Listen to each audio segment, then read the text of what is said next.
నమస్తే అందరికీ. శ్రీమద్భగవద్గీతలో 4వ అధ్యాయం 24వ శ్లోకం. బ్రహ్మార్పణం బ్రహ్మహవిః బ్రహ్మగ్నౌ బ్రహ్మణాహుతం బ్రహ్మైవ తేన గంతవ్యం బ్రహ్మకర్మ సమాధినా.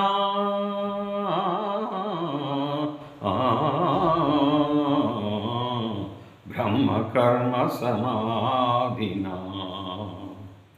యజ్ఞ కార్యములయందు ఉపయుక్తమగు సృవాది సాధనములు బ్రహ్మము, హోమము చేయబడు ద్రవ్యము బ్రహ్మము, అగ్నియు బ్రహ్మము, యజ్ఞమునాచరించు కర్తయు బ్రహ్మము, హవనక్రియయు బ్రహ్మము. ఈ బ్రహ్మ కర్మయందు స్థితుడయ్యుండు యోగి ద్వారా పొందదగిన యజ్ఞ ఫలము కూడా బ్రహ్మమే. దైవమేవాపరే యజ్ఞం యోగినః పర్యుపాసతే బ్రహ్మాజ్ఞావపరే యజ్ఞం యజ్ఞైనవోపజుహ్వతి. కొందరు యోగులు దైవ పూజారూప యజ్ఞమును చక్కగా అనుష్ఠింతురు.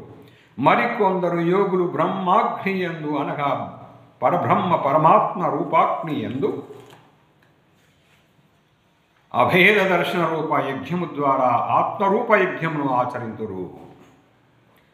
శ్రోత్రాదీనింద్రియాణ్యన్యే సంయమాగ్నిషు జుహ్వతి శబ్దాదీన్ విషయానన్య ఇంద్రియాగ్నిషు జుహ్వతి. ఇంద్రియాగ్నిషు జుహ్వతి.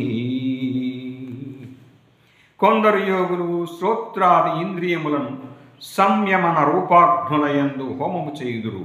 మరికొందరు యోగులు శబ్దాది సమస్త విషయములను ఇంద్రియ రూపాగ్నులయందు హవనము చేయుదురు. అనగా యోగులు మనోనిగ్రహము ద్వారా ఇంద్రియములను అదుపు చేయుదురు.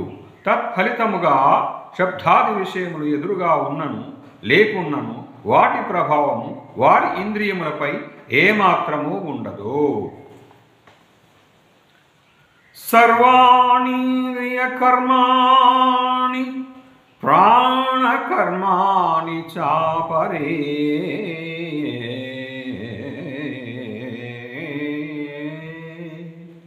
ఆత్మసంయమయోగాగ్నౌ జుహ్వతి జ్ఞానదీపితే.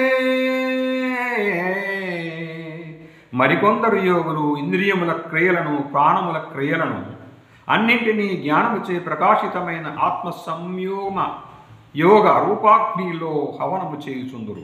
అట్టివారు పూర్తిగా పరమాత్మయందే స్థితులయ్యుందురు. అప్పుడు ప్రాణ ఇంద్రియ క్రియల ప్రభావం వారిపై ఏమాత్రము ఉండదు.